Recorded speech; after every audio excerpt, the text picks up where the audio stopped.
जब एक आदमी अपने बेटे या बेटी को आशीष करता है, वो क्या कर रहा है? वो उस बच्चे को सामर्थ्य दे रहा लाइफ में प्रॉस्पर करने के लिए। वो परमेश्वर की जो लाइफ है, वो उसके लाइफ में उस पावर को एक्टिवेट कर रहा है। जब कोई आशीष दे रहा मतलब क्या बोल रहा है? तुम्हारी हेल्थ अच्छी हो। कोई आशीष दे रहा मतलब क्या बोल रहा है? तुम इमोशनली भी अच्छे रहो, तुम्हारी मैरिज अच्छी रहे, तुम्हारे बच्चे ब्लेस्ड हो, तुम्हारा कुल बढ़े, तुम्हारे धन संपत्ति में आशीष हो, मतलब तुम्हारे पास पैसे वेल्थ बनाने का सामर्थ्य हो, तुम्हारा करियर, तुम्हारे हाथ के काम आशीषित हो, तुम्हारी सेवा आशीषित हो। इस सिस्टम को जो समझेगा, एक होता है शैतान का सिस्टम, जो दुनिया का एंटी क्राइस्ट सिस्टम है।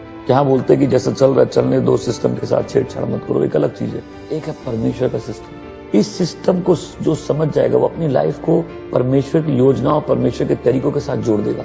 जब एक बाप आशीष देता है, वो क्या बोल रहा है? बोल रहा है कि हम तुमको एम्पावर कर रहे हैं, हम तुमको सामर्थ्य दे रहे हैं जीवन में आगे बढ़ने का। देखिए, किसी भी दो जीवन में फर्क सिर्फ आशीष का ही रहेगा और कोई फर्क नहीं। देखो, जब भी ऐसा लगे जीवन में कि कुछ रहस्यमय हमसे लड़ रहा है और मेरे हर काम में कुछ रहस्यमय चीज मेरी रुकावट ला रही है, मतलब कुछ कमी है, और वो कमी आत्मिक है, आशीषों की कमी है। क्योंकि आशीष एक एनवायरमेंट क्रिएट करता है। अगर कोई बेटे या बेटी को कोई बोले श्राप दे, तो उसका मतलब क्या है? उसकी लाइफ को क्रिपल कर रहा है। आप वो देखिए, जिसके भी एक अंग नहीं होते, शरीर का कोई भी एक अंग काम नहीं कर रहा, उसकी लाइफ एक पॉइंट पे लिमिटेड हो जाती है। तो जब कोई किसी को श्राप दे रहा है, क्या बोल रहा है? कि हम तुम्हारी लाइफ में प्रॉस्पर करने का, आगे बढ़ने का पावर ले रहे। तो आप एक औरत पौधे में पानी देते समय उसमें एक ऐसा पाउडर डालती है जिसमें बहुत सारे न्यूट्रिशन थे। तो जब वो पौधे में डालती है, पौधा उसको ऐसे रिसीव करता है कि पौधे में जान आ जाती है। जैसे थोड़े दिन में वो पौधा उग के बहुत फलदायक हो जाता है। वैसे अगर आप पानी में एसिड मिला के पौधों में डालोगे तो क्या होगा? पौधे मुरझा जाएंगे। बहुत से मुरझाए जीवनों का कारण है आशीष नहीं मिली, आशीष कमाई नहीं, परिवार की ब्लेसिंग नहीं समझी। पेरेंट्स, माँ बाप अज्ञान है कई बार इस बात से कि उनके पास सामर्थ्य है, या तो परमेश्वर के एजेंट बन जाए या शैतान के एजेंट बन जाए अपने बच्चों के जीवन में। आप पानी में जो मिलाओगे और पिलाओगे, उसका इफेक्ट तो लाइफ में रहेगा। मतलब माँ बाप अपने एक्शंस, अपने एटीट्यूड से, अपने शब्दों से बच्चों को श्रापित कर सकते हैं। माँ बाप के हाथ में कि परमेश्वर की आशीषें बच्चों के साथ जोड़ दे। आशीष गॉड का प्लान है, श्राप शैतान का प्लान है। मैंने कितनी बार समझाया, बच्चों के सिर पे हाथ रख के आशीष दिया करिए। आप उसका फर्क देखिए।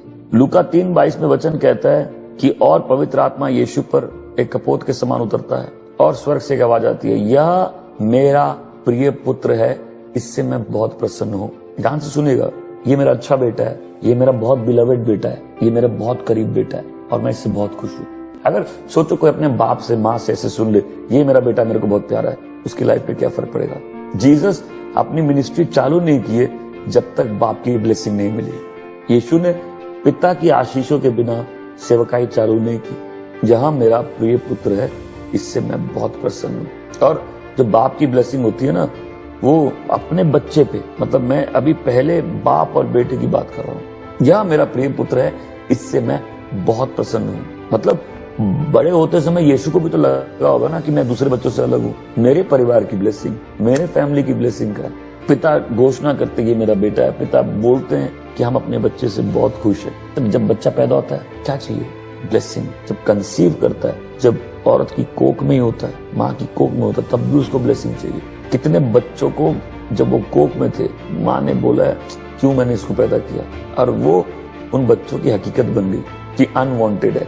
उस गर्भ में बच्चा जो आवाज नहीं सुन सकता, आपको लगता है, उसके भी जीवन में हदें तैयार हो गई है और उसकी स्पिरिट में ये बात घुस गई है कि हम एक्सेप्टेड नहीं है। बाइबल में एक सुंदर वचन है कि उसने हमको अपने प्रेम में एक्सेप्ट किया। एक्सेप्टेंस, अपनी फैमिली में एक्सेप्ट किए। फैमिली की ब्लेसिंग पिता ने दी है। मन को शेप करना पर हर जन की एक परिस्थिति है। तो लोग आज समझते नहीं है कि बच्चे की क्या ब्लेसिंग है। बच्चे मतलब तुम मरोगे नहीं। अब्राहम आज तक जिंदा है। अगर परमेश्वर ने बोला कि तुम में पृथ्वी के सारे घर आशीषित होंगे, अगर अब्राहम का अपना बच्चा नहीं होता तो ब्लेसिंग ट्रांसफर कैसे होती? वो ब्लेसिंग तो उसके साथ मर जाती। मतलब हर पीढ़ी के पास अगली पीढ़ी को बहुत तैयारी करके देने का कुछ है। इसमें हो सकता है आप पिछली पीढ़ी से बेहतर कर ले और जो श्रापों का सिलसिला हो सकता है आप उसको तोड़ दे, लेकिन आपके बाद भी कुछ चालू रहेगा और आपके पहले भी कुछ चालू था। कि वो बच्चा जिसको इनहेरिटेंस मिली, विरासत मिली, उसके पास तो एडवांटेज है। अब वो बच्चा उसका क्या करता है वो उसका अपने ऊपर है, लेकिन एडवांटेज है। क्यों? फैमिली की ब्लेसिंग गई।